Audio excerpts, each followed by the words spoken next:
А с който не се познаваме, аз се казвам Сашо, от клуб на пътешественика съм.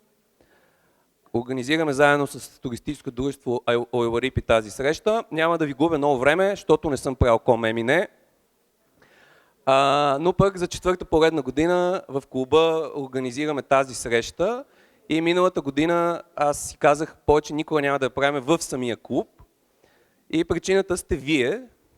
Всъщност има много хора, които се интересуват от комемине и това нас много ни радва. И затова тази година, благодарение на Viva.com, които ни дадоха това пространство, имаме възможност да сме на едно по-голямо място. Ние в началото се чудихме дали ще дойдат толкова много хора и сега сме много щастливи, че вие дойдохте, за което ви благодарим.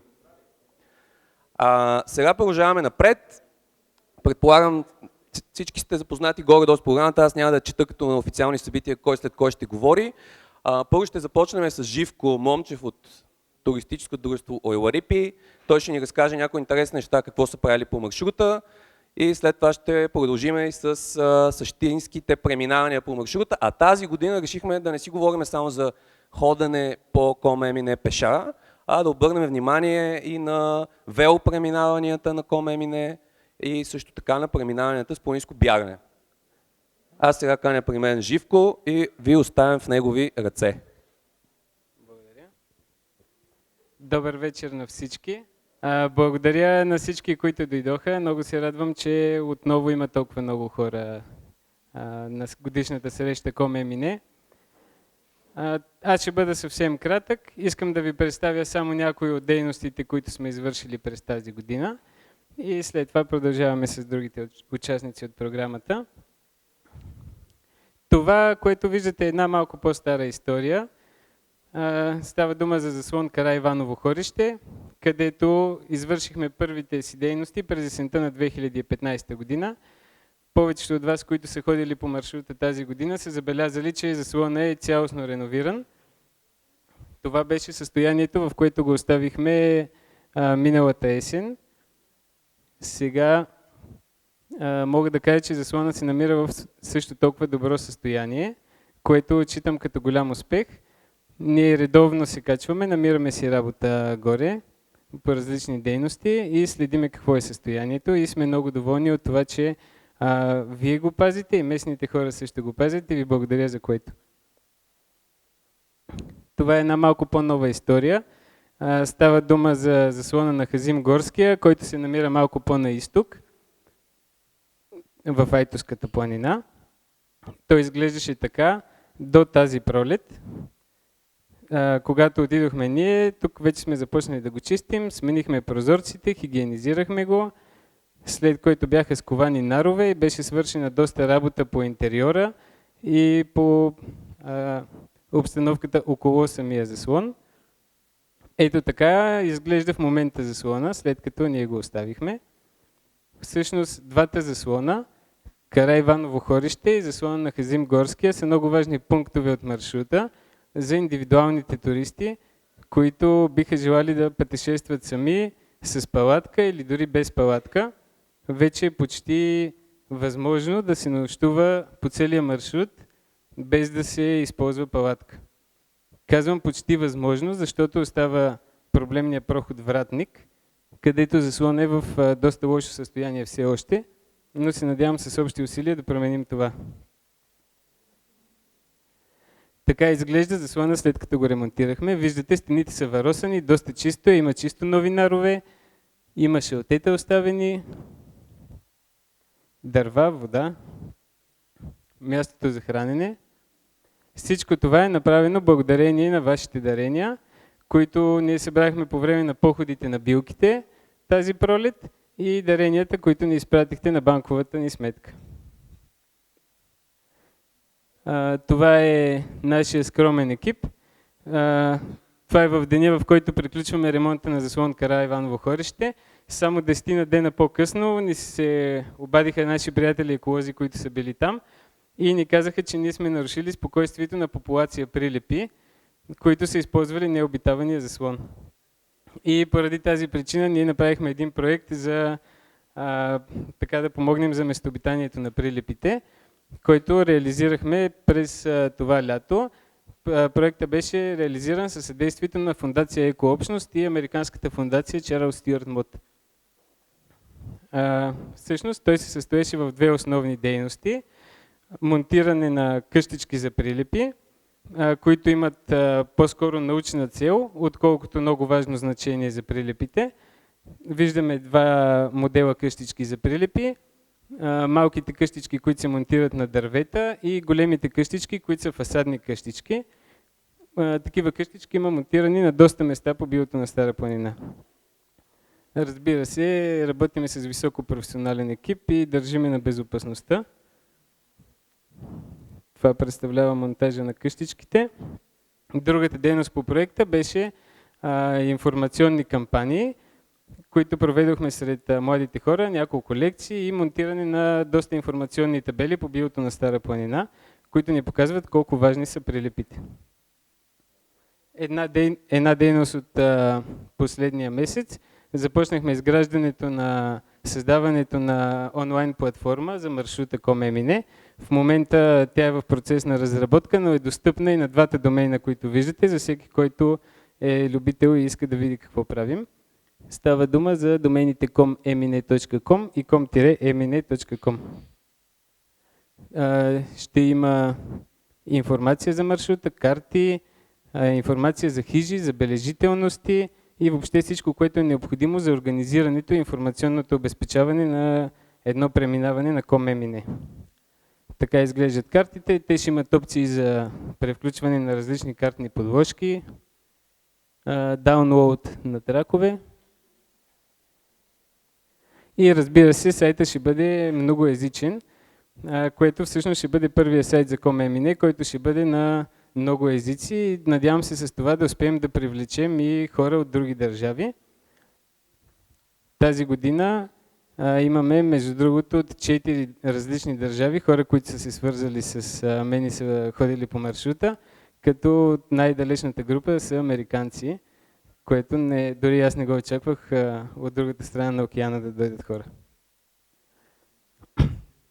И едно от най-важните дейности, които предприехме, най-така масовата, с която достигнахме до най-много хора, това беше кампанията за туристическите паспорти Com.Emine. Кампания, която се провежда за първи път. И всъщност тази среща, тази вечер, ще включи част от закриването на кампанията, а именно теглянето на томболите. Теглянето на томболата с наградите между всички участници. И сега всъщност аз искам да изтегля първата награда. Тя е много специална. Става дума за един пътеводител, който разработихме през това лято, докато си почивахме от Стара планина. Ходихме малко по Рила и по Пирин. Става дума за пътеводител за туристическия маршрут Е4. Казвам специална награда, защото това е първата книга, буквално първата. Тя излезе днеска от печатницата. И щастливица, който ще може да я получи, ще получи поздравленията на целия авторски колектив и добри пожелания. А сега даваме думата на Максим Тихолов. Ето го тук до нас. Той е разказвал и преди в клуб на пътешественика много интересни неща. Тази година направи Com.Emine. Няма да казвам много за него, той сам ще се представи и ще ни разкаже за неговото преживяване. Айде. Да пробваме, чувате ли ме добре? Аз говоря сравнително високо. Добър вечер, добре ли ме чувате, защото аз не боравя с микрофони обикновено, обичам да говоря така натурално. Казвам се Максим Тихолов. Първо, добре дошли на тази среща, на годишната среща на Com.Emine. Много ми е приятно, че мога да говоря и да открия първо с презентациите. И набързо, за жалост, имам много малко време да ви разкажа за това, което аз преживях тази година. Най-общо да ви се представя накратко. Аз съм 28 години, от София съм, студент съм, но не е това, с което се идентифицирам най-добре. Това, с което се оприличаваме, че съм пътешественик и приключенец. Обичам да пробвам себе си и лимитите си и обичам да споделям на хората за това, което съм открил, за да ги вдъхновявам и те да правят такива неща. Тази година аз реших да направя Com.Emine съвсем случайно, винаги съм мечтал за него. но реално тази година вече бях забравил, че исках да го направя, защото преди ми се струваше много труден и не се чувствах въобще подготвен да го направя. И може да пуснете, колеги, ако искате да върват и снимки. Моля? Добре. Така че бях забравил, тъй като имах доста активна година, свързана с моята кариера, която реално не ми е въобще важна, се оказа след Коме-Мине. И исках да направя някакво приключение, но не знаех какво е. И изведнъж Сашо и Марги от клуба на пътешественика ми подариха паспорта и картите за Коме-Мине. И аз рязко разбрах, че всъщност това лято ми предстои да правя и че явно вече съм готов да направя маршрута. Тук направих една импровизирана карта, за да може да видите всъщност откъде минава, тъй като тези, които са публикувани, ми се сториха доста неадекватни и не можеше да се види ясно откъде минава маршрута или са в малък размер. Моето вдъхновение за дългото ходене пеш и сам дойде от това, че преди 2 години аз направих един маршрут, т.е. края на маршрута Е3 в Испания, където той е около 1000 км и аз се влюбих в това да ходя пеш дълго сам, защото преживявам абсолютно целият спектър на емоции, които живота може да ни предостави да преживеем и всъщност ни изгражда много като хора и като духове. И тогава се зарибих, но въобще не бях планирал, защото винаги по някакъв начин смятам, че сериозните преходи, защото знаем, че това е един от най-сериозните преходи в България, изискват голяма подготовка и наистина страха и притеснението да предприемем това начинание до последния миг, докато не тръгнем, много здраво ни тресе. И когато Сашо и Марги ми казаха, едва ли не ти отиваш тази година на Коме-Мине, аз направо се шашнах, даже нямах много време да се подготвям, направо си оправих нещата и тръгнах. Преживяването, класическо преминаване, сам, 21 дни, с палатка и чувал. Само една вечер съм спал на хижа, една вечер спах в град Котел и през другото време си спях в началото в Западен Балкан далеч от хижите. Разбрах, че това е много лош вариант, защото имах страшно много набези от животни. Въобще първата седмица изобщо не можах да спя, тъй като нон-стоп имаше посетители по цяла нощ, разни същества от горски тип, които имаха интерес от това кой е дошъл, какво прави там. И реално след Западен Балкан реших, че ще спя около хижите и до тях, за да мога поне да се наспивам и да мога да се чувствам добре докато ходя. Акцента на моето представяне тук е, че искам да стимулирам всички, които искат да направят един от най-красивите маршрути в България, тъй като то е наистина и природно богатство. Това е един маршрут, който е свързан не само с красивата ни природа и с планината, която е толкова сериозна, Стара планина. Предполагам, всички знаем защо е толкова сериозна. Ако не знаем, една от причините е, че тя е естествената климатична граница и времето в Стара планина наистина се променя много рязко и много бързо. И това прави преминаването на този маршрут много трудно. Но моят акцент е, че ако бъдем разумни и не правим излишни рискове, ако имаме добра екипировка и се подготвим, винаги с най-голямо удоволствие може да преминем този маршрут и да се почувстваме много добре в него. Така, понеже имам страшно малко време, Западен Балкан, аз бях абсолютно сам с глигани и лисици и зайци, в които имах време да си направя прекрасна равносметка. Още на първия ден се загубих тотално, защото реших да правя някакви импровизирани такива подсичания към хижа.com и се затрих в някакви пълни джендеми, в които никой не беше минавал от сигурно 2-3 години. И тогава вече реших, че няма да правя такива импровизации, тръгнах си нормално, хижаря ми се присмя на старата хижа.com и вика, ти щом на първия ден се загубил, значи натам не знам какво ще правиш, моето момче, реално, въобще. Аз имам практика в ходенето, от 10 на години хода непрекъснато в свободното си време, Испирин, Рила и Родопи. Стара планина, Коме-Мине ми беше дебюта, въобще не съм ходил преди в Стара планина и реших да я направя цялата, защото обичам да пробвам докъде съм стигнал и колко съм способен. изключително благодатно време, маршрутът е чудесен. Много искам да благодаря на дружеството Ойла Рипи за техния прекрасен гид, който абсолютно адекватно дава опътване как да преминем по най-добрия начин, откъде са маркировките, как се минава, къде може да се нощува, денивелации, така че да имаме подхождане, което да ни осигури едно успешно преминаване. Реших да тръгна сам и впоследствие разбрах, че това е маршрута на дружбата също така.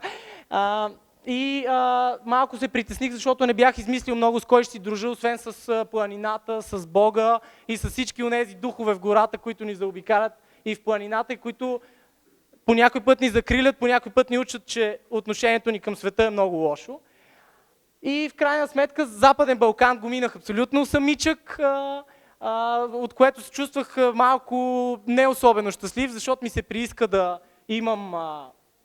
имам дружбата, и в Централен Балкан вече съдбата ми изпрати прекрасни приятелства, част от приятелите са тук, хора, които ме научиха на много, споделихме заедно пътешествието и прекарахме неща, тъй като самото преживяване, коме мине, е дълбоко интимно преживяване. Аз за 10 минути не мога да ви разкажа колко интимни станахме с този маршрут, но със сигурност мога да ви кажа, че наистина човек може да открие много повече, отколкото очаква за себе си по този път. Тъй като това е и маршрут свързан с национално-освободителни движения, с най-силните духове, които са свързани и живеят и са от нашия народ, с хора, които се борили за най-големия идеал, а това е свободата, и всички ние я търсим по един или друг начин. И дори само преминаването в едно мирно време и хубаво и слънчево, както аз имах щастието да ми бъде времето, докато минавам, може да разбере какво означава свободата и да я усети истински. Централен Балкан, единствено, това са част от приятелите, ме изненада с една голяма буря, която, слава Богу, се стовари върху мен, когато се бях опънал вече на около 6 метра пред тази сграда. Но въпреки това се притеснявах, че наистина няма да оживея, защото беше около 15 часа интензивни валежи с гръмотевици, които падаха съвсем наблизо, и аз реално бях забравил да си махна железата, всичките ми колани, канчета и всичко си беше около мен, и аз просто си се молих кротко цяла вечер да премине всичкото това нещо. Нямах бури, през останалото време беше много слънчево и хубаво. Това, което искам да ви, понеже за мен е много важно да споделя някакви съвети за хората, които искат да го правят, тъй като хората, които са били, вече си ги знаят нещата. Максимално лек багаж, щеките ми бяха абсолютно необходими, но аз не ги бях взел и ходих с 2 колеца през цялото време, които ми помагаха, за да облегча колената си и да се чувствам нормално, защото иначе нямаше, може би, да успея да премина. Нямах никакви контузии и просто след края на Централен Балкан, просто се чувствах като абсолютно, вече не усещах тялото си, бях все едно само един дух, който се движеше през тези вековни гори, през тези прекрасни и красиви панорами, и въобще бях забравил, че имам тяло. Вследствие, като се върнах, за жалост вече си припомних, че имам тяло и трябваше дори леко да го лекувам, да го вода на топли води, защото все пак колената си болят след едно такова преживяване. Съветвам ви, ако го правите, забелязах много хора, които бързат, докато правят преминаването. С бързането, всичките проблеми са в бързането, хора. Значи и контузиите са в бързането, и това да си изпуснете кефовете и да не си ги видите. И въобще всичките неща почти идват от бързането или от подценяването и от излишните геройства. Аз, слава Богу, малко пораснах вече и не правих излишни геройства, като имаше мъгли и бури, си почивах, дори когато стигнах в средата на някой ден до место, което е тотално неадекватно за къмпингуване, от гледна точка, че нито има близо вода, нито има наблизо хижа, аз се разпъвах и си почивах там, за да се почувствам нормално и да си продължа маршрута добре. Ето ги част от приятелите, които направиха моя Централен Балкан истински маршрут на дружбата, и без тях наистина, после когато се разделих с тях, аз се чувствах леко тъжен, но и щастлив, защото и в самотата имаше доста добри неща. В Източен Балкан достигнах наистина пълен синхрон. С ума си, с духа си и с всичките си атрибути в общи линии. Така, не знам как съм с времето, колеги. Източен Балкан. Източен Балкан, само гори. Аз не си помня само, че бях непрекъснато все едно в една и съща гора, която беше букова, слава Богу беше вековна, на няколко стотин годишни дървета и всъщност там успях да усетя този мир и да планувам и да мечтая за този момент, в който аз съм тук пред вас и с най-голяма радост ще ви кажа, че Коме Мине е един маршрут, който всеки планинар и според мен съвременен мъж, младеж трябва да премине и да направи любител на планината, защото това, което е различното на Стара планина от другите планини е, че тя е много сурова. Там няма тази магия, която има в Родопите, там не е онази мистика, която ни напомня за древните траки и техните ритуали, или Рила, в която танцуват бели духове. Ами това е едно място на абсолютно суров климат, на сурови хора. Аз си мечтаях преди да тръгна на Коме Мине цяло лято да срещна истински хора, да ям истински храни. И това ми се случи. Срещнах прекрасни хора, които се грижаха за хижите. Хижарите ме посрещаха повече от това да ме посрещат в своя дом и в своя храм. Винаги ми даваха провизии без да ми искат пари. Винаги не, през голяма част от времето. Имаше двама хижари, които не ми допаднаха, които няма да кажа кои са, но имаше две хижи, където се държаха тотално неадекватно. Част от контингента по туризма знае кои са те.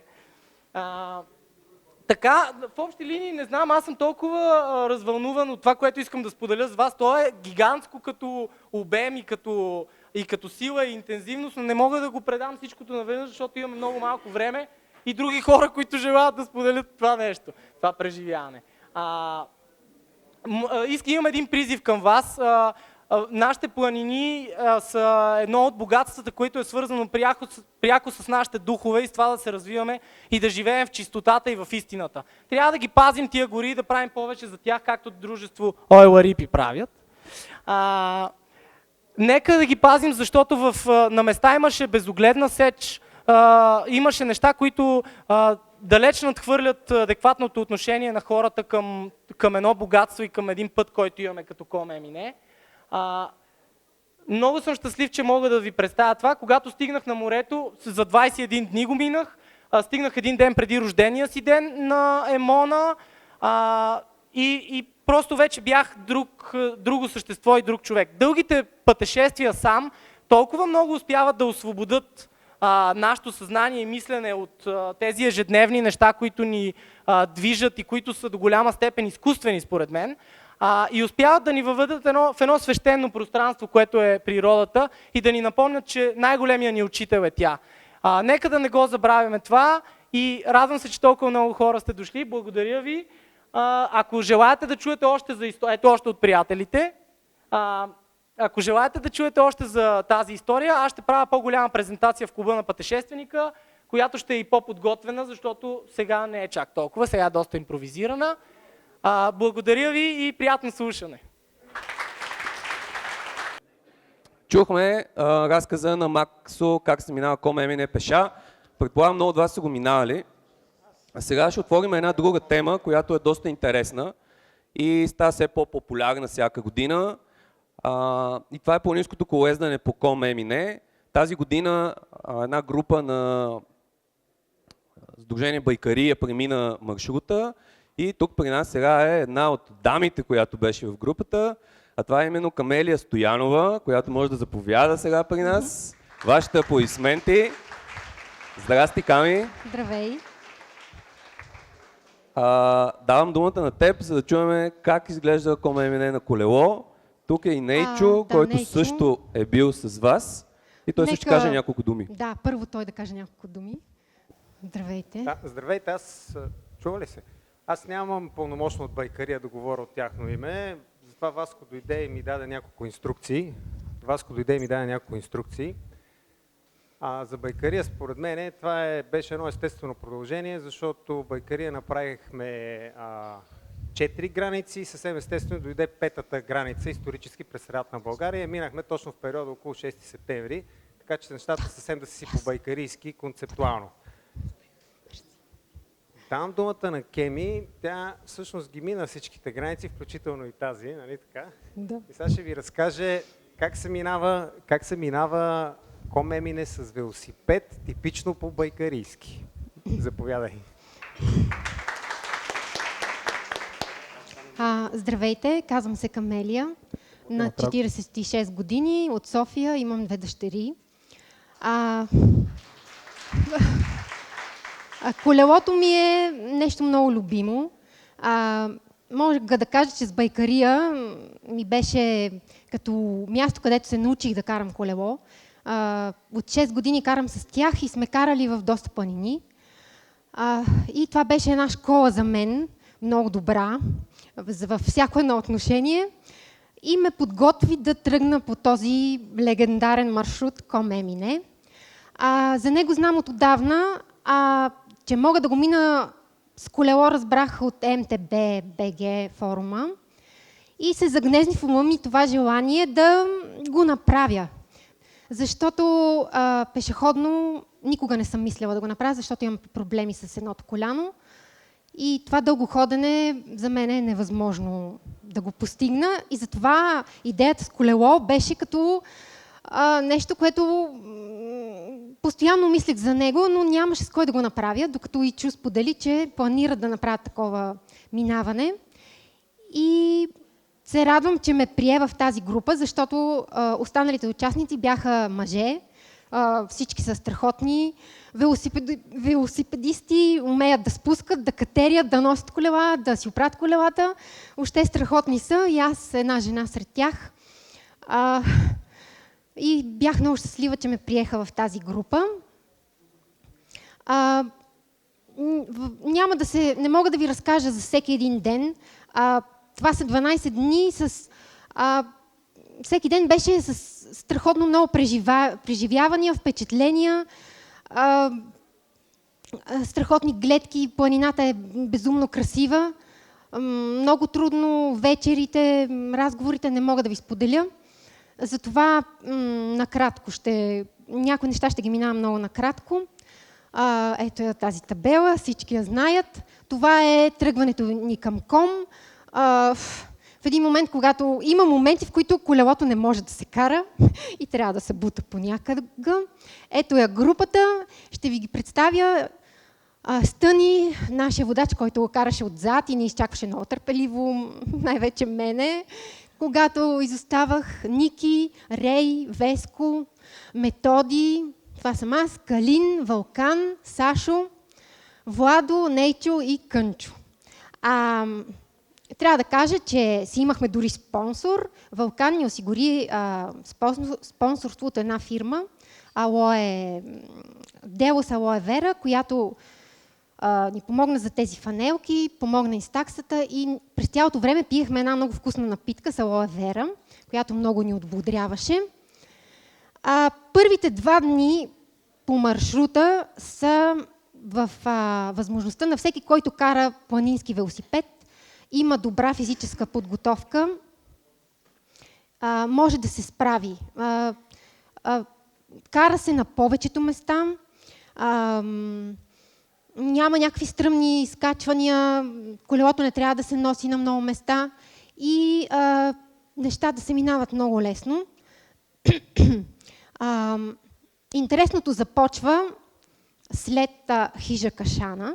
Искам да благодаря на Ники, който баща ни чакаше на тази хижа с 2 тави баница, които майка му беше направила, с 2 бутилки огромни сайриан. След целия ден преход, там бяхме към 4 часа, това беше толкова хубаво, толкова мило посрещане.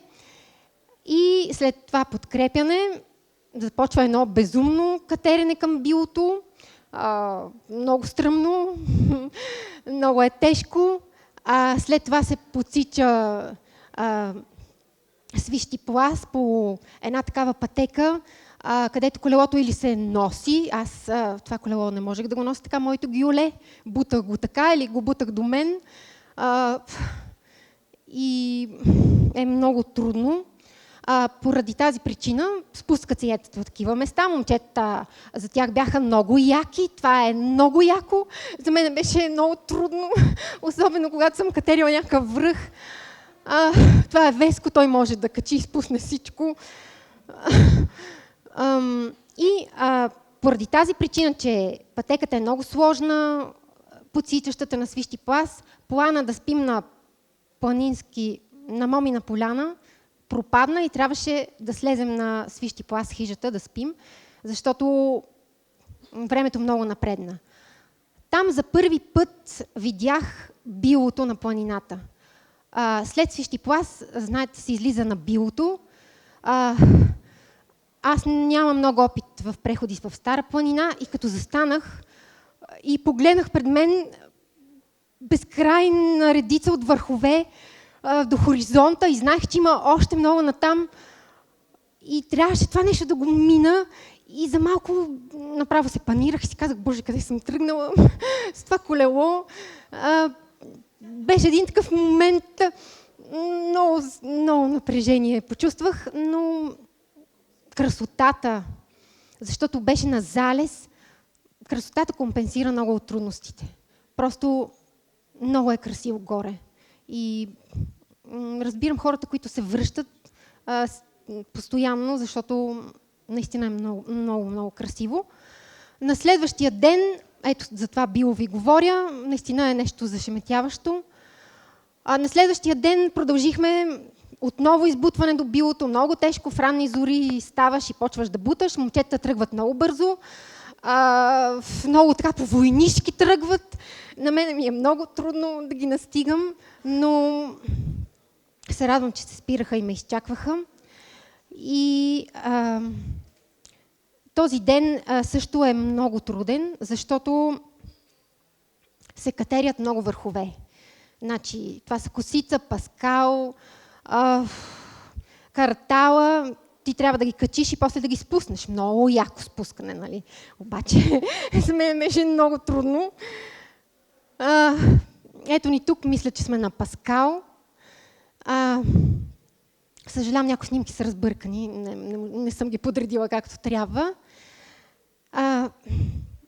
Това е много преди това. Любимата ми чешма, трябва да спуснем. Тук имаше моменти, в които пускам, защото не искам да изоставам, не искам да бавя никой. И се обръщам и си казвам, боже, аз го пуснах това. И не мога да повярвам, защото силата ми е по-скоро да катеря нагоре, отколкото да пускам някакви такива ужаси. Видяхме планински извори, много исках да видя планински извори, Петте Чучура, тези неща съм ги гледала само на снимки и да ги видя на живо, наистина е много красиво там. Съжалявам, че тази хижа е толкова запусната и това място е превърнато в обор с тези животни, които живеят там, защото е зареждащо място, красиво и би трябвало тази хижа да е обитаема, според мене. И след това подсичащата пътека към Старопланинското конче, самото конче го минахме пак по една подсичаща пътека. Подсичащите пътеки да се минат с колело е изключително трудно. Те са в клека, има скрити камъни, има дупки, които не виждаш. Колелото се закача постоянно, ако не можеш да го носиш така на гърба си. Всичко това те изморява, изтощава. Преходите са много дълги, ходехме по 10-12 часа на ден и наистина е много трудно в тази част с колело, така че за тези, които искат да вървят с колело през целия преход, трябва да са подготвени много добре физически и да могат да си носят колелото. И желателно колелото да е по-леко, за да им е по-леко на тях. Вежен, признавам си, разплакаме. Гледах го отдалече, огромен и стисках зъби до тук, влаче от това гиоле, но по средата на Вежен, не знам, много се изморих и се чудих как ще продължа натам. И трябва да благодаря на Ичо, който много ми помагаше. Той беше нашия водач отпред. Той тогава се върна и ми взе колелото, но и на всички останали момчета, защото в тези трудни места, където колелото се носи на ръце, те много ни помагаха. Затова много им благодаря за тази помощ. Качихме Вежен и трябваше да го спуснем. Много яка пътека. Аз на магия се спусках някъде, на много места бутах. Надеждата ми беше, че ще спим на ехо, но това се оказа невъзможно, защото бяха празнични дни и имаше изключително много хора и трябваше да продължим към Козя стена. На ехо за малко починахме, беше на залез, златния час, много красиво, като гледки, като светлина, страхотно усещане. Искам да споделя, че пътеката след ехо наистина е много яка, защото е в моите възможности. И за първи път се изкефих да пускам пътека, но за съжаление беше много къса.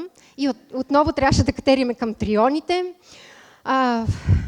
Отново трябваше да го бутам това гюле, което все повече и повече ми натежаваше, но пак трионите, обаграни от тази червена светлина на залеза, луната беше съвсем малка, един сърп. От другата страна и всичко това беше много красиво, но ставаше все по-тъмно, умората се натрупваше.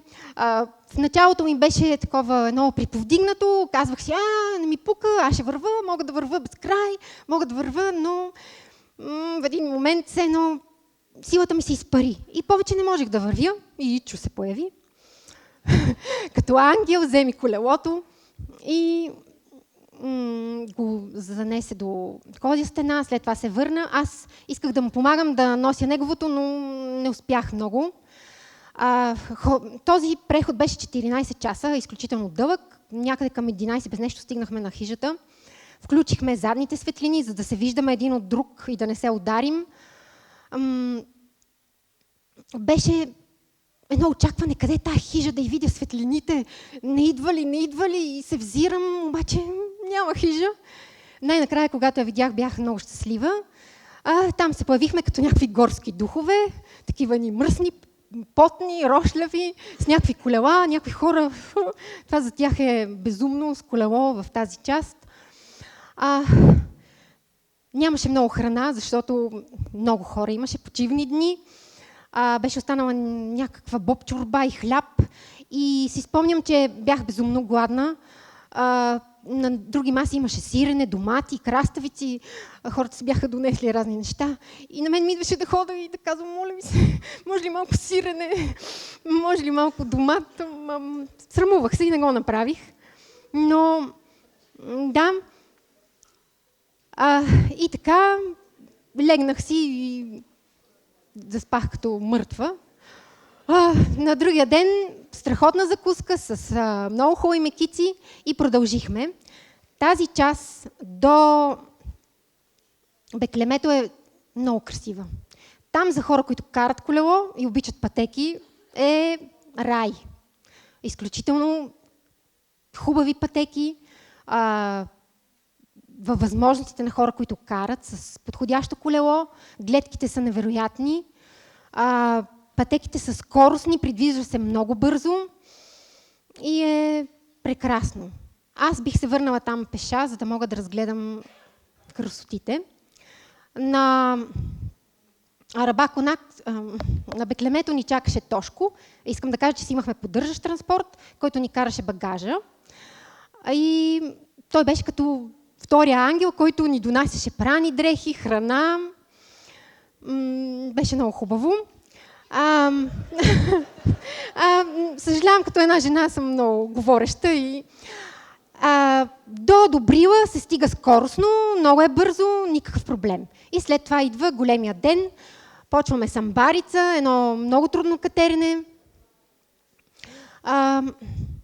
Много тежко, нещо направих, не знам какво. И след това идва Копена. Копена е едно безумие с колело. За мен не е препоръчително да ходите там с колело. Освен ако не сте супер екстремисти, някакви хора, които желаят някакви страхотни усещания. Обаче, момчетата отново много възхитително се справиха, направиха жива верига и пренесоха всички колела на ръце. Трудно е и качването и слизането. Да, браво на тях. Справиха се невероятно. След това продължава да е трудно, подсичат се кръстците. Там смениха моето тежко гюле с колелото на Кънчо, което е малко по-леко и за първи път успях да си кача колело на гърба. Виждате колко ми е лесно да го мъкна. По принцип колелото трябва да се носи така, но за мен е невъзможно. Това е Веско, който е страхотен. След това спускането към заслон Ботев. Беше ми много трудно, защото бях много изморена. През цялото време карахме в едни ниски облаци, почти нямаше видимост. В заслона ми се видя като рай, ядохме, стояхме на топло. И след това почна изкачването към Ботев, една стена, безумна. Дори с колелото на Кънчо вече не можех. Броях си 50 крачки, после 30, после 20, после спирах на всеки 2. Обаче стисках зъби и оставих си... този път не си дадох колелото и го качих Ботев сама. Дай. Много съм доволна. Искам да кажа, че си плачех малко преди да ме снимат от умора и от... Но тук добре съм се ухилила, колко съм щастлива. Наистина бях много щастлива, че съм на Ботев с колело. След това спуснахме към мандрата, там спахме и на следващия ден вече искам да кажа, че става по-лесно. След Ботев става все по-лесно и по-лесно да караш колелото си. Не се налага толкова да го мъкнеш, да го носиш на гръб и става все по-забавно. Тази гледка е страхотна. От Шипка към Бузлуджа, там спахме на хижа Бузлуджа. На следващия ден се изкатерихме към ветрогенераторите, беше ми много интересно да ги видя отблизо. Страхотно спускане към гара Кръстец, малко пози от нашия водач Ичо. Влак така и намина, нямаше живи хора. Въобще не знам какво правят. Лошото при колездането е губенето на денивелация. Вижте колко ниско сме слезнали и след това нещо трябваше да го изкатериме наново нагоре. И добре дошли в източната част на Стара планина. Там вече расте нещо много трънливо. Всичко е много трънливо, много сухо, много гъсто. Става много трудно, когато трябва да си буташ колелото. Тук е към заслон Караиваново хорище. Объркахме се на бутура и не можахме да намерим маркировката, затова по един заобиколен път минахме покрай този страхотен водопад. Пътеките в Темната гора са страхотни. Също място, където да се изкефиш, за да спускаш пътеки. Наистина много добри. Това е Мария, тя за малко се присъедини към нас. Но в Котел роднините я подведоха и тя остана там. Ичо, в Риш ми предлага диня. Там не си смазах веригата на почивката и след това хрускаше и трябваше да я смажа. И ги изпуснах и ги настигнах чак в Риш. Много вкусна диня. И това е също едно нещо, което искам да ви разкажа. Тъй като следвахме пешеходната маркировка, след Риш тръгнахме по нея и навлязохме в някакъв трънлив ад. Значи всичко бодливо, което расте в тази част на планината, се беше събрало, преплело и трябваше да минаваме през него с колелата. Пътеката изчезна, трябваше да се върнеме. Излязохме на едно бодливо стърнище, минахме от другата страна, влязохме в една букова гора, която изглежда лесна за ходене, но не е, защото има скрити дупки, паднали дървета, клони, които те перват през лицето, защото ги виждаш в последния момент, защото беше вече много тъмно. И искам да кажа, че този преход, този ден трябваше да се води лек. Това придвижване от Риш до заслона на Хазим Горския трябваше да е лесно, но 4 км и половина ги минахме за 2 часа и половина. На края на деня в тъмницата и горе бях много изморена. На този заслон на другата сутрин, когато станахме, миришеше на море вече. Някакъв дъх на море усещах и става едно такова приповдигнато, защото започват тези пътища, които са все по-караеми и по-караеми и става все по-лесно и по-лесно. И накрая жадуваната гледка е Мона. И ето ни групата. Много щастливи. И накрая искам да завърша с нещо от дневника си. Добре, че си водих дневник, защото щях да нещата се забравят. Така че за някой, който иска, извинявайте, да разказва, е хубаво да си води нещо такова. Много искам да стигна до Емона, да застана на ръба с колело в ръце, а зад мен да е безкрая на морето, в косите ми да е вятъра, в очите ми да свети слънцето. Искам да завърша с тази снимка. Мечтите се сбъдват. Благодаря. Ками, благодарим ти за супер емоционалното и готино представяне. Ние нямахме сърце да прекъснем, толкова готино разказваше. И напреднахме във времето, но много ти благодарим, беше супер. Не знам дали може да чуваме такъв разказ за Комемине от някой друг, като Ками. Сега продължаваме на темата вело по Комемине. Тук ще дойде Станимир Статев, който може да отиде при колегата, за да подготви микрофона. Той ще ни разкаже също за велопреминаване, за скоростно велопреминаване на Комемине. Той има 2 опита по маршрута, в единия успя да го премине за 5 дни, но преди това при нас ще дойде Оля от хижата Растена, която ще ни каже няколко думи и ще изтегли тя няколко награди. Здравейте! Благодаря много за поканата. Иска ми се да съм като вас, но за съжаление ние стигаме само до хижата Растеная, където правим огромно количество омлети и гъбени супи. Всеки ден си мечтаем с съпруга ми, който прави малиновото вино, един ден да направим Комемине и все още нямаме топки. Но от всички истории, които сме чували през годините, наполовина все едно сме го правили. Който е стигал до нас, знае, че ние му викаме Кома Емине, защото на Тръстеная получавате хранителна кома и обикновено оставате. И затова вие сте нашите хора. Супер много ви се кефим и не може да повярваме какви неща си причинявате, за да се изкефите на природата. Виждали сме ви пришките, виждали сме ви прайните гащи, виждали сме ви колелетата, целите в хаос. Супер респект към всички. Един ден и ние ще го направим, надявам се. Сега ще раздадем малко бутилки вино, защото го заслужавате. Благодарим. Сега продължаваме по Комемине с колело. Станимир Статев е тук. Давам думата на него. Аплодисменти. Да. Я да видим сега. Дали ме чувате добре? Да ви се представя. Казвам се Станимир Статев. На 37 години съм. По професия съм мрежов администратор. Занимавам се с поддръжка на интернет устройства. Но по призвание съм колоездач.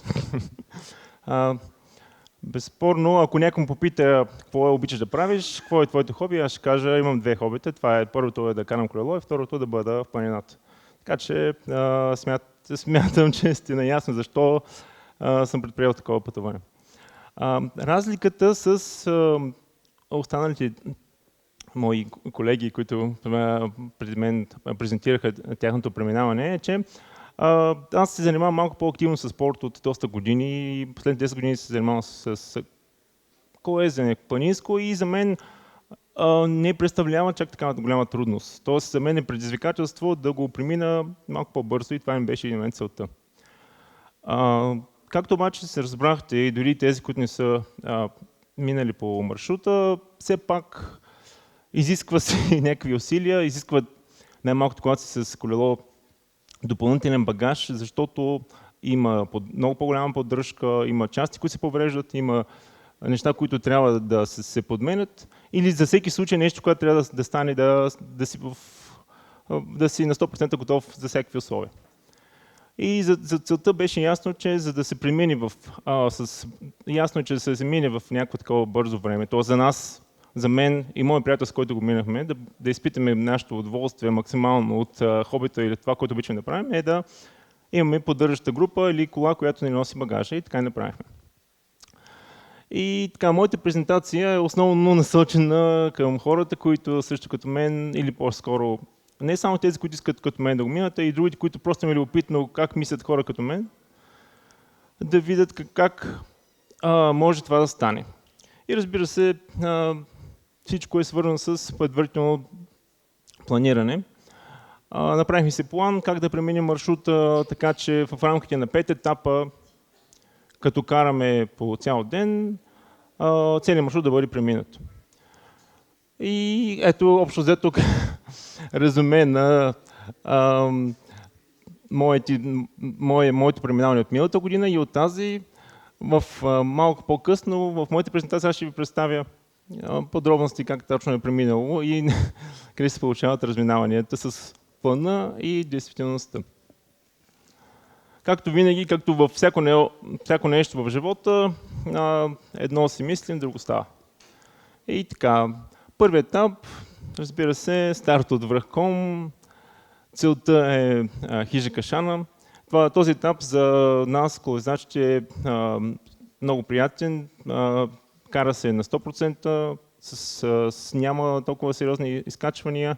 Реално напълно постижимо да се мине за един ден и без да се натоварим толкова много, защото следващия етап наистина е сериозен.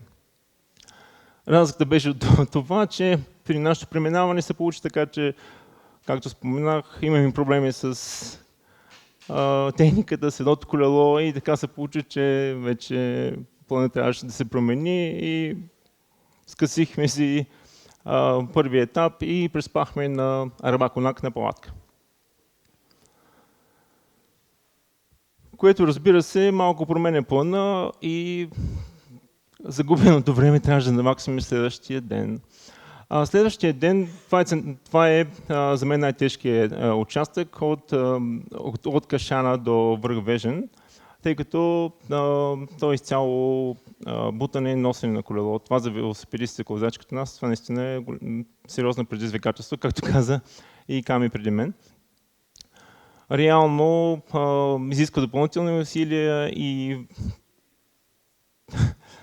носенето реално не е това като да ходиш или да караш колело, отнема много повече усилия и така се получи, че бяхме си правили плана да преминем изцяло планинската верига, но за добро или за лошо замръкнахме на хижа Ехо и малко по-късно ще ви покажа какво се получи. Хижа Ехо, това ми е на мен любим кадър. Да имам представа, когато идвахме в хижа Ехо и питахме какво има за вечеря, те ни казаха, има първата снимка боб чорба и зеленчукова чорба, и хляба свърши. Но както и да е. Идеята беше трябваше да започна от начало да кажа, че все пак, освен че ние имахме този план за 5 дни, времето за мен лично беше ограничено, защото имах други планове. В пътя ми за следващата седмица трябваше в понеделник, следващия понеделник трябваше да замина за Монблан. Имах екскурзия уредена, а пък нашата кола, която не беше сапорта, де факто приключваше, трябваше да се приберете в събота. Тоест, ние имахме 5 дни, каквото ще да става, трябваше да го променим. Тук вече имахме около 6 часа закъснение, което трябваше да навакса, само да ви покажа, ето да, на купените. Общо взето с предната снимка на Ками, тя много добре показа какво означава каране на купените. То каране е силно казано, това е скално изкачване с колело. Нещо, което, както казах в началото, едно очакваме, друго стана. И след Централен Балкан вече следва лесната част, но проблемът при нас, който се получи, беше, че ние замръкнахме на връх Ботев. Връх Ботев, всичко изглежда много добре през деня, през нощта е малко по-неприятно. И както бяхме предвидели да пътувам, да преспим на хижа партизанска песен, в 10 часа вечерта ни стигнахме в 6 сутринта. И общо взето планът тотално не се промени. Както и да е, тръгнахме на следващия ден на обяд, 12 часа, вече твърдо изостанали от графика. на четвъртия етап, в който трябваше да наваксаме изоставане от вече 12 часа. Всичко беше супер, всичко беше както трябва, с една малко изключение, както тук може да се види. Малко преди да стигнем до Чумерна, объркаме отново пътя и това ни коства замръкване на хижа Чумерна. Отново, както за мен най-интересна част беше приспиване в хижите, защото аз обичам планините, обаче едно е да спиш в хижа, в която имаш дрехи, имаш храна, имаш баня.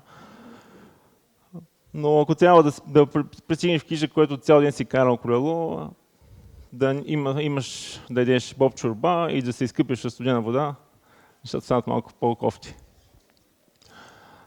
Както и да е. Това, между другото, това е като част от шара на самото преминаване. Следващия етап. За мен най-интересният етап, който преминах, тук отново съм показал преминаването към Котел до Рижкия проход. Какво се получава? Отново загубил сме пътя и правя едно хол, което ми генерира отново закъснение. Като допълнение на Ками, което го спомена за преминаването на пешеходния маршрут между Риж и Върбишки проход. Да, наистина, това е една пълна плетеница от всякакви тръни, капинаци, малинаци. Единствена разлика, която се получила за мен е, че това трябваше да го мина през нощта. И за капак на всичко, нямах трак, счупи ми се телефона и така се получиха нещата, че разчитах само на маркировката и така или иначе си казах, щом съм стигнал до тук, продължавам. Ако трябва, полегнах малко да спя, на други ден ще продължа нататък. Така или иначе, утрото е по-мъдро от вечерта, както казват. Но няма проблем. Продължава се нататък. И най-приятният участък, последният етап. Разбира се, всеки чака това нещо. За всеки този участък вече наистина е много приятен за каране. Той е изцяло надолу, сваля се денивелацията, така че проблем за нас няма никакъв. Като цяло, като опит, каквото мога да обобщя за мен от моето минаване е, че ако хора като нас трябва да търсят максимално бързо минаване на маршрута, трябва да са наистина много добре подготвени физически, да имат правилна стратегия, подготвена да използват опита на други хора, като които са преминали маршрута преди тях, като мен, за да могат да изпитат максималното удоволствие от самия маршрут. И това, което аз направих следващата година е точно това. Възползвах се от опита си от предната. Елиминирах всички грешки, които допуснах от преди това и повторих минаването тази година с тази разлика, че вече трябваше да карам сам с моя приятел Вали, който ми беше съпорт с кола, с багажа. Всичко тръгна както трябва, всичко беше наред. Първият етап карах се цял ден до Кашана, няма проблем. Чувствах се добре и продължих си с темпото, което бях предвидил. Вторият етап, както ви казах, наистина е този доста тежък за колоездачите, т.е. е изцяло носене, което за не е добре подготвен човек наистина е трудно, но за мен реално погледнато ми помогна опит от предната година и не представляваше вече такава трудност. Наистина проблема обаче ми се появи следващия ден, когато трябваше да продължа нататък. Тогава от хижа до Брила отново всичко беше нормално. Тогава станах сутринта и тогава с моят приятел Валио просто трябваше да меним купените, който наистина е доста ключов момент. Не съм показал снимки, но вие достатъчно добре видяхте какво представлява това нещо. Проблема беше тогава, че на купените в скалната верига времето се развали рязко, започна да вали, имаше мъгла И в един момент вече нищо не се виждаше. Успях да минем купените в ранен час, така че да мога да продължа по график, но след около връх Ботев, който успях да кача, вече имаше много силен дъжд и мъгла, стана много студено. И при спускането успях да си повредя колелото по такъв начин, че нямаше как да продължа, защото явно подцених ситуацията, че беше малко по-екстремна. И в един момент при подхлъзване ми се изкриви предната капла и за мен Комене тази година приключи до там. Но както и да е, от моите два опита или минавания, изводите, които мога да направя е, че това наистина се струва и аз това, че съм минал един или два пъти или три, със сигурност ще го мина пак. И най-важното нещо, което ми каза един приятел е, че въпреки, че сега тази година не съм успял, както за всяко друго нещо, важното е, че целта остава.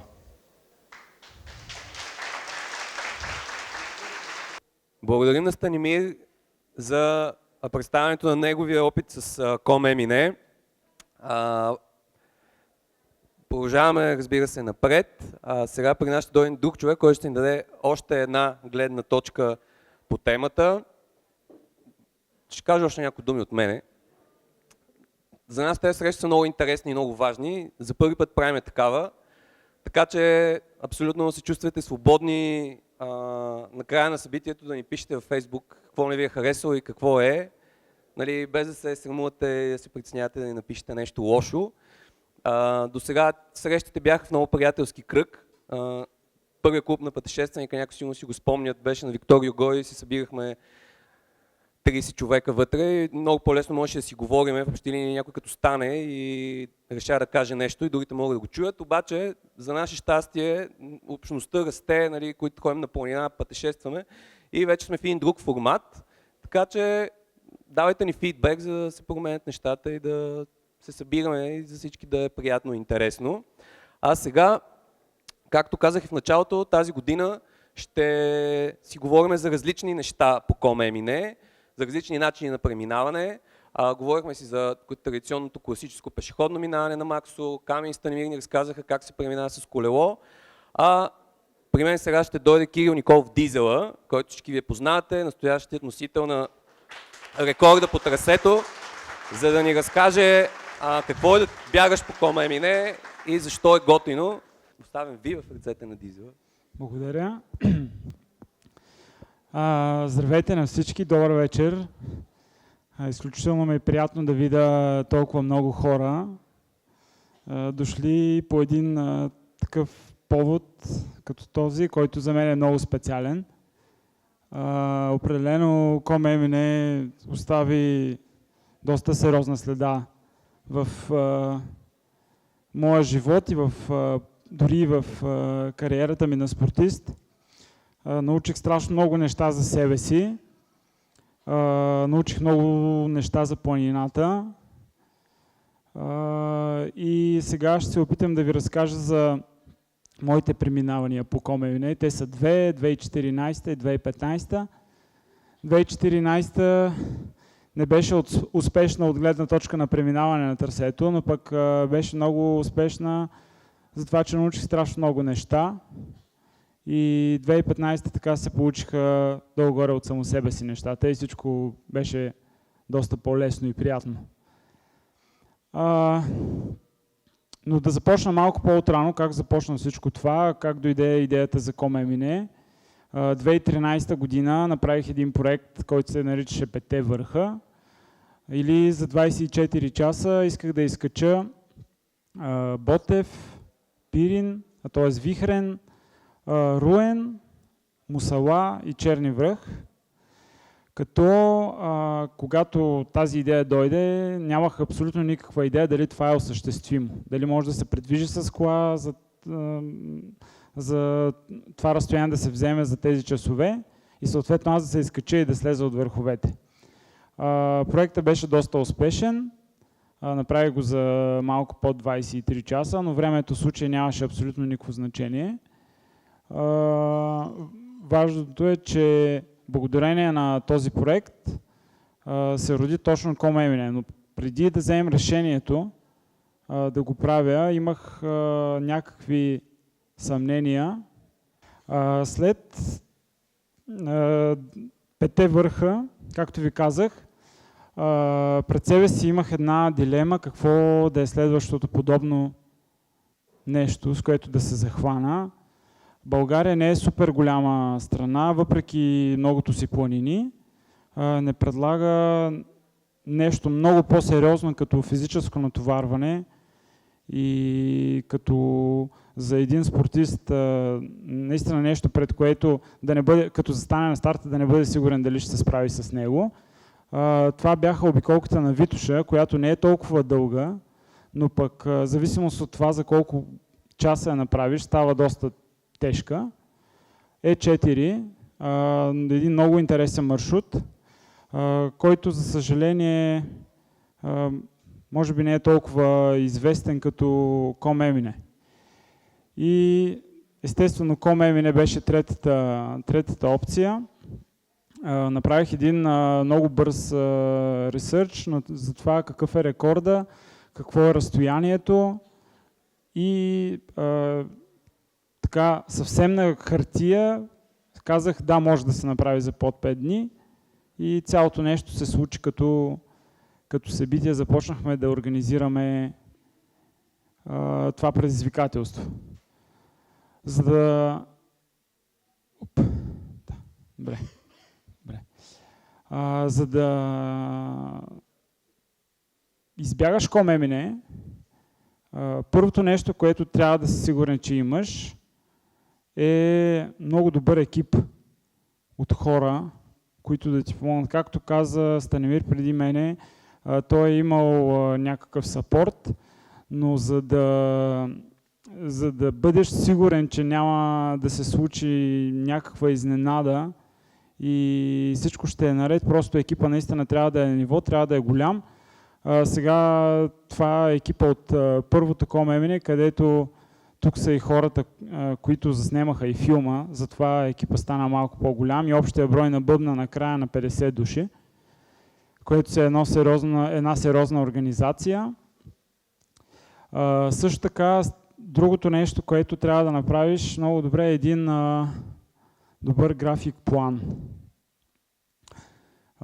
Това е графикът ми от втората година, от успешното преминаване. И тук интересното е, че това, което се знаеше, беше само първия ден. Знаех, че първия ден трябва да стартирам от Ком и трябва да финиширам на Кашана. И оттам нататък нямахме някакви планове, всичко се импровизираше и се правеше в движение, в зависимост от това как се чувствам, за да не повтаряме грешката от предната година, където след една травма всичко се обърка и всичките планове се провалиха.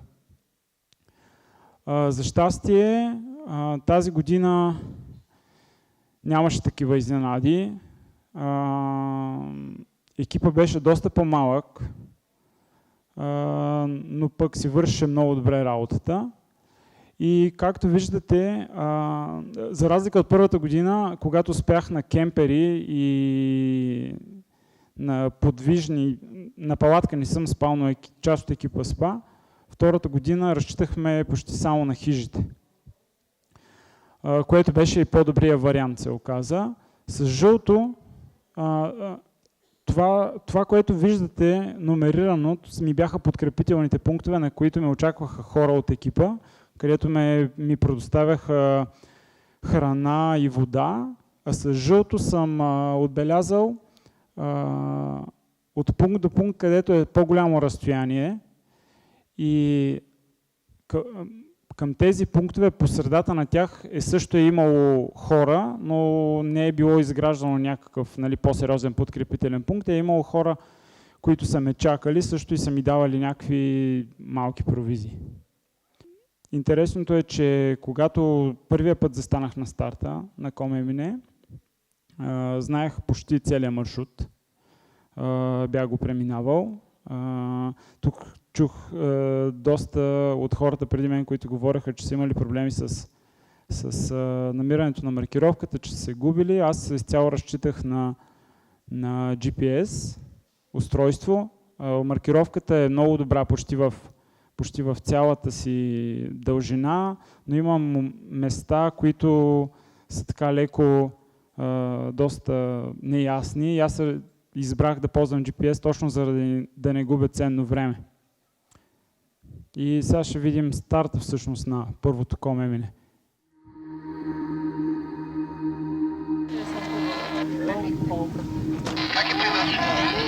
На върха сме горе, всичко е точно, готвят се тук публика има. С джипа сме горе. Може ли да спиш въобще? Спахме, да. 5 минути до старта, всички по местата. Невероятно е, че съм част от това нещо и една такава безумна идея в момента е на прага да почне да се осъществява. Станахме днес в 3 часа, за да можем да стигнем на време. 1 час чакахме на върха, за да дойде дизела. Умряхме от студ, обаче си струваше.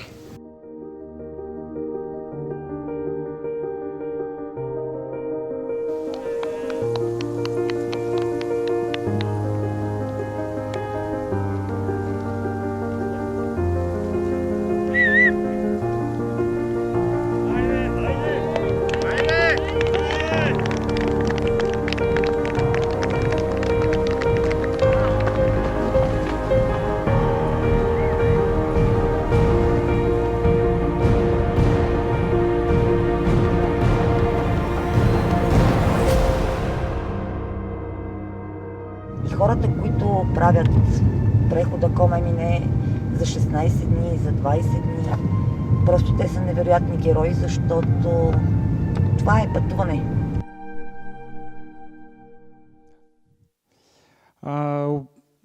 Аз съм сигурен, че всеки един от вас, всъщност колко тук хора са правили Комемине, може ли си вдигнат ръката? Пожелавам на всички да го направите, страхотно е. Сигурен съм, че дори тези от вас, които не са го правили, в момента да ви заведа на ком, ще стартирате Комемине. Въпросът е къде ще финиширате. Така и беше и с мен първия ми опит. Едни бяха плановете, случи се нещо съвсем различно. Наложи се да прекратя много малко преди финала, всъщност 10 на километра, се наложи да прекратя бягането. Беше както беше над 30 градуса почти през цялото време, тогава беше малко, мисля, че 12-13 градуса, някаква невероятна мъгла, као, вече бях тотално изтощен. В момента, в който влязахме в тая као, си казах просто край, не мога, прекратяваме бягането. Някои неща просто не са писани да станат точно в този момент, точно в този ден. Деня, в който финиширах, т.е. не успях да финиширам, си казах не никога повече, Комемине за това време е нещо брутално, не искам да си го причинявам пак. Но само може би месец след това вече правих планове как да променя за 2015, за да се случи. Бях доста амбициран и то не ме амбицираше предния рекорд или хората, които правеха, имаше опит и нов рекорд на Божидар тази година. Изобщо това не беше моята амбиция. Моята амбиция си беше моя провал на 2014, през 2014 година. Както казах, съкратихме драстично екипа, който също успя да, и независимо, че беше доста по-малък състав, успя да свърши чудесна работа. Променихме храненето, променихме местата, на които почивах, спях. Бяха само хижи, както казах, само на Ришки проход спах на земята, защото беше достатъчно топло, нямаше нужда от палатки. Той там и беше и съня 1 час и половина, така че не може да се нарече много сън. Лежане по-скоро. И всъщност нашата цел, моята цел и на екипа беше 111 часа. Не заради нещо друго, ами просто заради самата цифра.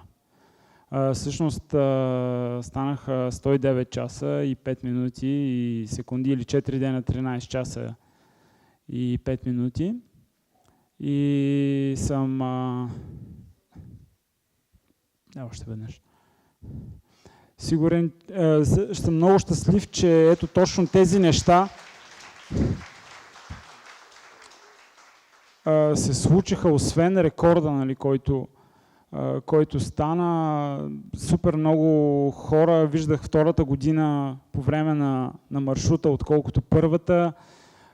След като направихме и филма, кадри от които видяхте, много хора се запалиха да тичат, си идвали при мен и се каза, супер много се кефа на това какво правиш, и аз започнах да тичам и започнах да участвам по състезания, което за мен е много повече от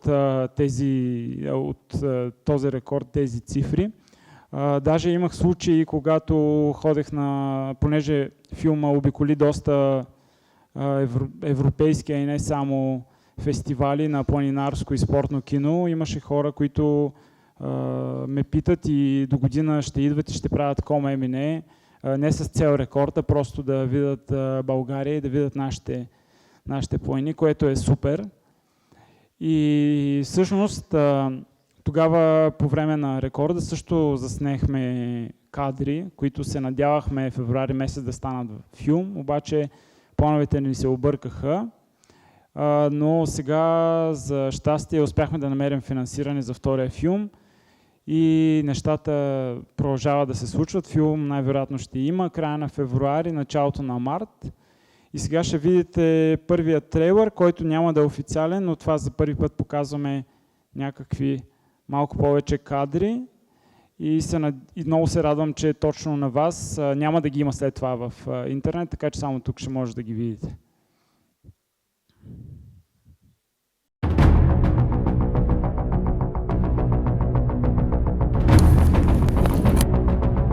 Това е уникално, малко хора биха се справили. Всякакви проблеми са минават и много здрава психика трябва да има човек. Не знам откъде черпи сили, но рекорда ще падне с голяма разлика.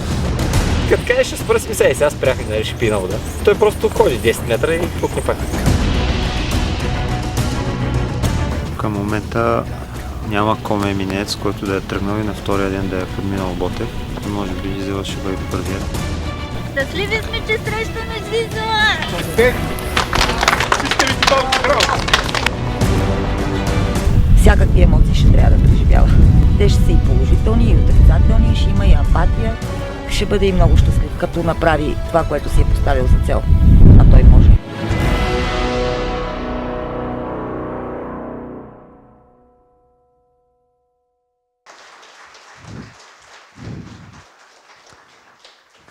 Филма ще се казва 109 часа. И всъщност това, което е най-важното и това, което изключително се кефе, че успях да се докосна до КОМ-МН и до този маршрут. Изключително се кефе на нещата, които правят Уеларипи по трасето, на всички хора, които срещах, които правят маркировката там, където е зле. Всъщност това са хората, които заслужават най-големите аплодисменти.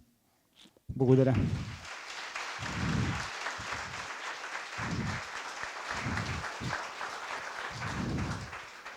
И ние ти благодарим, че дойде, ти снощи си дойде в България и вече си тук да ни разказваш за КОМ-МН. Аплодисменти още веднъж за Дизела.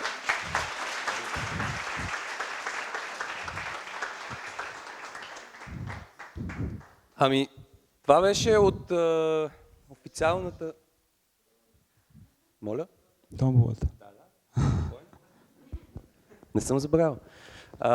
Оказва се, че хижата Кръстана има неограничен ресурс от вино, но с това ще продължим след няколко минутки. Аз исках да кажа всъщност, че това беше така официалната част, това, което бяхме подготвили за КОМ-МН. Надявам се да ви е било интересно, да сте се надъхали още повече, който все още не се е надъхвал, за да тръгне по маршрута. Видяхте, че може и с колело, може и с бягане, може и пеша. Въобще възможностите са неограничени.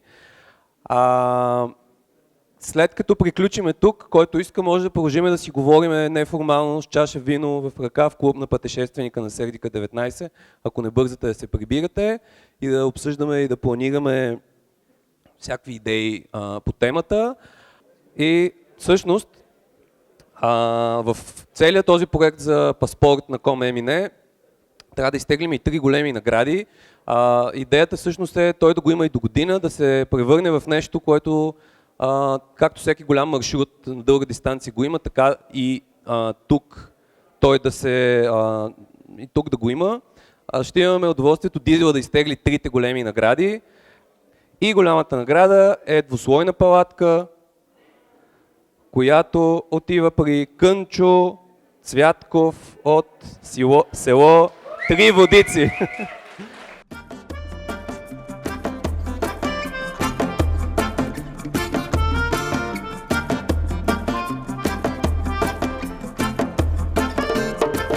От Ком до Носе мине, отиваме пеша на море. От Ком до Носе мине, там ще срещнем приятели добри. От Ком до Носе мине, от Ком до Носе мине. Ела с нас и ти, от връх на връх, долина в долина. Пътят е дълъг, но каква красота, за моите очи, не за моите крака. Хайде скоро ще стигнем брега, още няколко стотин километра до целта ни заветна. От Ком до Носе мине, отиваме пеша на море. От Ком до Носе мине, там ще срещнем приятели добри. От Ком до Носе мине, от Ком до Носе мине. Ела с нас и ти.